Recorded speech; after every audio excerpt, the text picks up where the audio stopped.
আজকে আমরা জানবো যে ভারতবর্ষের কয়েকটি রাজ্যের নাম কি কি। তো উত্তর হলো উত্তরপ্রদেশ, তামিলনাড়ু, কর্ণাটক, পশ্চিমবঙ্গ,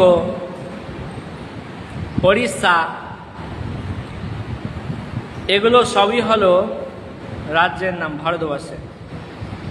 এছাড়াও আমরা যদি আলোচনা করতে চাই যে পশ্চিমবঙ্গের কয়েকটি জেলার নাম, তো সেই জেলাগুলির নাম হলো উত্তর চব্বিশ পরগনা, দক্ষিণ চব্বিশ পরগনা, এছাড়াও বর্ধমান, মুর্শিদাবাদ, মালদা, উত্তর দিনাজপুর, দক্ষিণ দিনাজপুর, হাওড়া, হুগলি প্রভৃতি হলো জেলার নাম। Thanks for watching this video. Do like and subscribe for more updates and videos. Thanks for watching these videos.